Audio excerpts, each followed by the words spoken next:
Life and death. Many people, understandably so, are afraid of death. Death is scary. Death is unpredictable. Death is the unknown. We know how it feels when we're sick. Unfortunately, we hope not to get sick, but we know how it is not to feel well. We know how it is for our body not to function in a completely healthy way, whether it's a migraine, whether it's something more serious, God forbid. We know how that feels. We can relate to that. Death, we can't relate to. We know that it happens. We know it's going to happen, hopefully, after 120 years of life, of a complete and healthy life. But we know that this is unrealistic of 120 years. Yet we try to strive for it.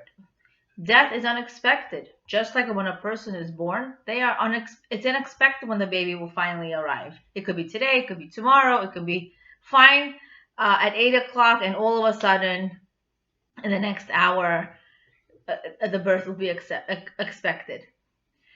However, there's one thing that is much more scarier than death, and that is not death itself. However, it is being ashamed of the life that I lived.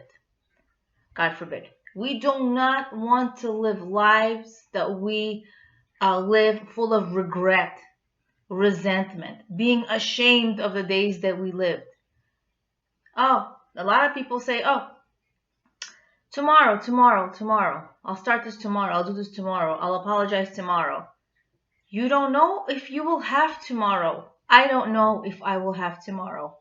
We need to do things as soon as we can. Jump at the opportunity, because you and I don't know what tomorrow will bring. The one thing that's scarier than death is wasting time, is not only regretting our lives, living in resentment, and not only being ashamed, but not being proud of the way that I'm living. When a person leaves this world, they look back and they see how much time they've wasted.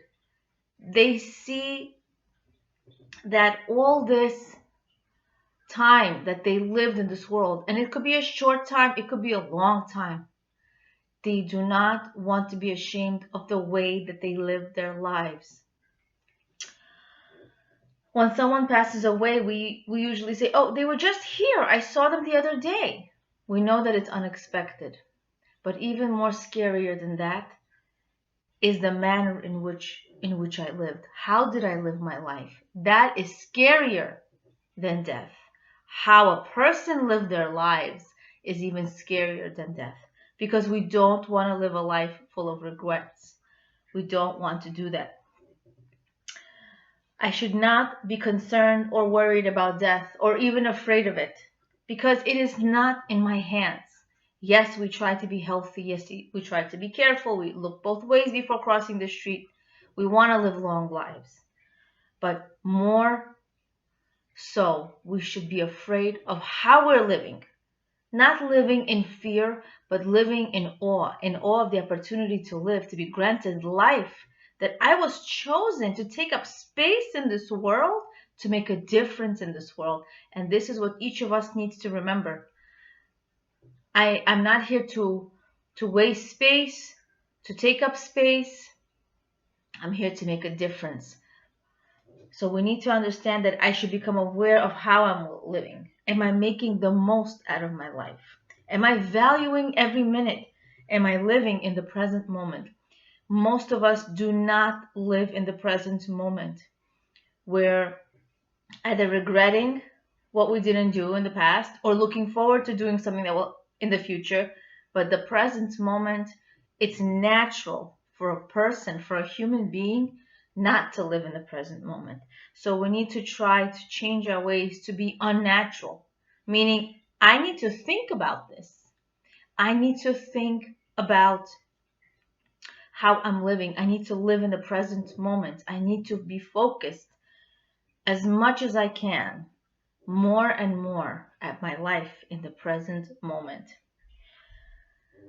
We know that our immune system even suffers if we are experiencing fear and worry. All of a sudden, our immune system is more prone to diseases and sicknesses because it's more prone to sadness and depression. And when we're not active, we're not eating right, and we're not spiritually, mentally, emotionally balanced and on an even keel, we are prone to feeling um, sad, and we could also feel and experience sickness.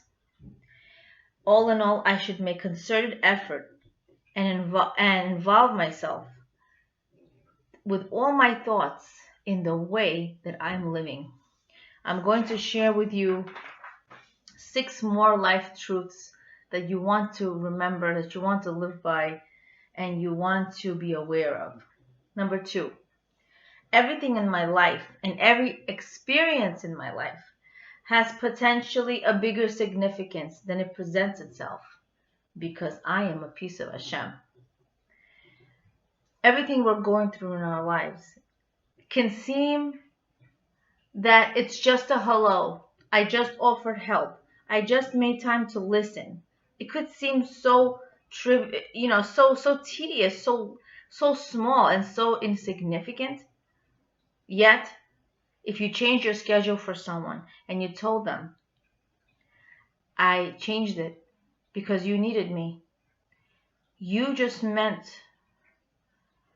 to do something small, but what you did was tremendous for this person because the person really needed you, and you changed the course of their day. You changed what you mean to them because now you're much closer, no matter who this person is. So it can seem like it's such a mundane thing, but yet it could potentially be something greater because I involved thought in it, right? I'm not just buying a snack for my kids so they could just be quiet. I'm buying the specific snack that I like, that they like, and I'm keeping that in mind when I'm shopping with the intention that just like I like my coffee a certain way, and just because I like my food a certain way, whether it's hot or cold, I'm going to satisfy this person, my child, who likes certain types of snacks. And with this types of mindset, it looks like you're just going shopping. You're just doing the mundane things in your life that you're going to do anyway. But with the mindset that I'm trying to make someone else happy, that's elevating what I do. So we can elevate anything that we are doing in our lives, no matter what, as long as we're putting the right thought and intention into it. Number 3, respect is granted and is never earned. Respect is granted and never earned. Talk show host Leah said that respect in marriage to a husband is granted and never earned. This is true. However, when we are relating to other people, no matter who it is, a husband, a child, anybody in who you are interacting with, their respect is granted. And that could be something difficult to do. Why? Because what if that person isn't deserving of my respect? What if that person is hurtful? What if that person is talking behind my back? What if that person isn't so respectful in the way I'm respectful? We need to understand that if people are being disrespectful, they are really hurting themselves. And more importantly, as Rebbetzin Fegi Twersky says, more importantly, they are themselves suffering. They are themselves in pain. They're going through some struggle. And so, because of that, they're trying to make the other person feel horrible because they themselves have a weak sense of self-worth. Because if a person has a strong sense of self-worth, they're going to respect other people. And if they feel hurt or they feel that the person did something wrong to them, they're going to approach the person and they're going to say, this was hurtful to me, and have a conversation. Yet, if a person has a weak sense of self, they're going to be disrespectful. They may do things without the other person knowing. because they have a weak sense of self. And that weakness has nothing to do with you. So as long as you're being respectful, continue to be respectful. No, you're not going to be their best friend, but you're going to be respectful. And you feel sorry for them. You pity them. This is what happens to a person who has a weak sense of self-worth. A person, you say, I feel lucky that I have a strong sense of self-worth, or a stronger one. And this is what happens if I don't exercise balance and growth in my life and strong connection to God, strong connection to myself and others. This is what happens. So it's easy for you then to say, I'm going to pity this person. I feel bad for this person, but I'm still going to be respectful, because that's what Hashem wants from me, to respect other people. And in turn, when you are respectful, that person turns around and sees that this is just useless, whether it's someone at work, whether it's someone you see on a more consistent basis, or a relative. It doesn't matter. We need to respect other people no matter what. And even with our children, teenagers, when they grow up, oftentimes parents take them so personally. And it's understandable, because you give so much to your child and you're wondering, how can you say this to me? How can you talk like this to me? And we just step out of ourselves and say, this has nothing to do with me, because this teenager is going through individual struggles, trying to become independent, which is what we want as parents, trying to be in their own individual selves, trying to explore the world. And oftentimes they experiment with their parents and how to act, how they're behaving in order to navigate this world successfully. So we take it personally. Oh, this child lied to me. The child talked back to me. It's not because they don't love you or don't respect you. It's because they are learning how to navigate the world successfully. They're trying new things. They're looking for loopholes in life. So if I'm respectful back, the child is going to know that my parent loves me anyway, and I'm not going to be disrespectful.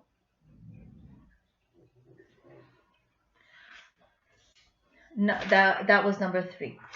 Number 4, winning is a great source of stress. Rebbetzin Faye Gitvorsky also talks about this. And she says that it's a great source of stress in a marriage. Winning is a great source of stress in marriage. This is also true in life in general. Life was not created to become a competition. Yet we live competing our lives with other people, trying to live up to the standards of society without even realizing it. The most religious people do this. The most people who are just close to God, we all do this in some ways unconsciously, unless we give thought and try our hardest to be ourselves, to be genuine, to be true to ourselves, and say that this stress, and most of stress, we put onto ourselves needlessly. So most of stress is created from winning. You're better than this person. You achieved more. You look better. You look healthier. You have more children, a bigger place, a big financial backdrop. And this is all just not important. We know we don't take anything with us to the next world. This is just not important. This source of winning is really created in our minds. And if we work on ourselves and ask Hashem to guide us, to enable us not to live life in a way that we're competing with other people, we should not focus on accomplishing more, because the outcome is really up to Hashem and has nothing to do with me. But we should focus on trying to be more, trying to become better, being and becoming. That's the goal of life. Try to become better today than yesterday. Try to become more. And that's the only thing to strive for. And there's no competition there. There's no stress there, because you value yourself. You value your efforts. And it doesn't matter what the other person is doing with their lives, because they're given their own resources to live their life, their own props in life that are not mine. It's like a recipe. You only want the icing in the cake. You want her life or his life. You just want the great financial backdrop, the big house, but yet you don't want the mother-in-law who's difficult, and you don't want to live next to this relative, and you don't want to have this annoying child in your life. No, it doesn't work that way. It's either all or nothing. I have my own life. The other person has their own life and their own challenges and also positive um, happenings in their life, positive perks in their life. And this is just what they need to complete their mission in life. And I have what I need to complete my mission in life. So life was not created in order to be a competition. It's about my efforts, my trying to be more and more today than I was yesterday. Number 5, ego is the source of all misery. You are not respected enough. You weren't invited.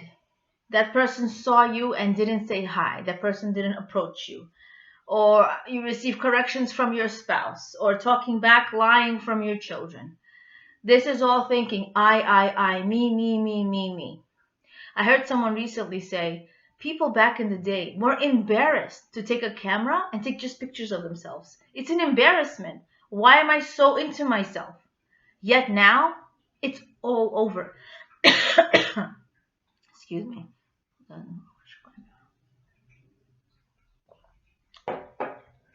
Right now, this is common. Self, different angles, different places. What am I doing now? What am I doing with my life now? How am I being? Are we evaluating ourselves every second, every minute, the way we're taking pictures, the way we put statuses on our Facebooks? Is this what we're doing?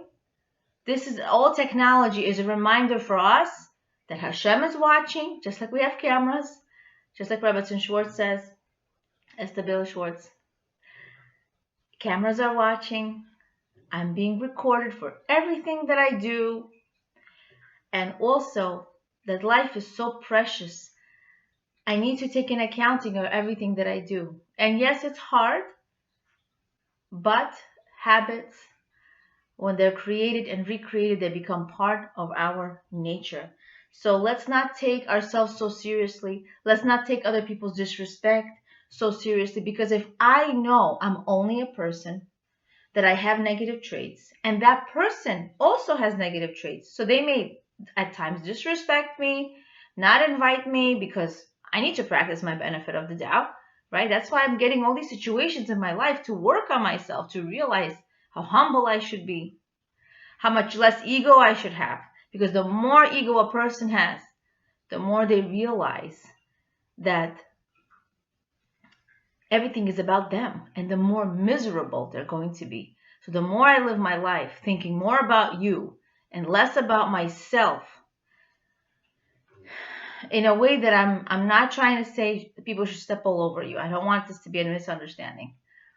No, you have a strong sense of self, but not it's not to the point that every single time somebody says or does something to the smallest degree, I take it so personally that it destroys my sense of self. We don't want that kind of sense of self. We know that people have their own issues, have their own weaknesses. It's hard for them to relate to people. People don't always remember to invite. Children don't always respect parents. This is what they go through. Spouses may correct each other.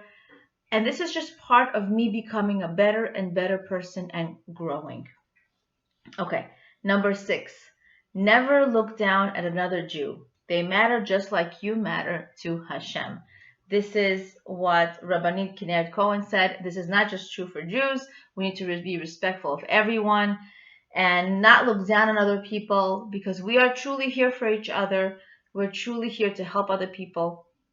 You know, animals only help themselves. We're not animals. We have an intellect, we have a soul, and we're here to help each other. I need you and you need me. I can't do what you can do in this world, and you can't do what I can do in this world, because this is what we're created for. We're created to need each other in some way, whether it's we're saying something, we're doing something, affecting each other in some way. So they matter just like you matter. So if I'm speaking, God forbid, about someone in a negative way, I'm hurting this child of Hashem. This child of Hashem is also precious to Hashem. So we need to understand that it's important, in order for us to have peace in the world, for us to be peaceful with ourselves and other people.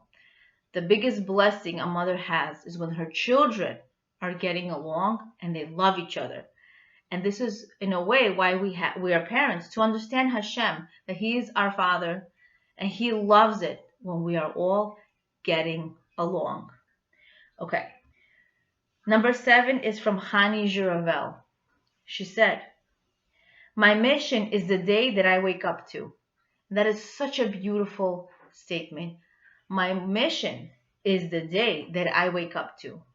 Oftentimes we wake up with a plan of our own, and all of a sudden, everything is just changed by somebody else staying home that day, as it happened to me recently. Somebody else had to stay home because they're not feeling well, or schedule changes, you're off from work, and we get frustrated because we feel like we got nothing done, and we make plans. But whatever Hashem puts into my life, that's my mission for the day, right? We don't make things happen. Hashem enables us to make things happen. Hashem gives us the props to live our day, and it's my job to inculcate that day, infuse it with Kedusha, with spirituality, as we said earlier, with the thoughts that I have. It doesn't have to be an ordinary day if I elevate it with my thoughts and my intentions. Appreciating the insights of Rebbetzin Esther Bela Schwartz, as well as the other speakers who I mentioned. And I hope these ideas were really helpful. And remember, don't be afraid of death. Be afraid, be in awe, be prepared in the way that you are living every single day. May we merit to live productive, blessed, holy lives. Leah Abramov, Being and Becoming, awakening awareness of your greatness and potential.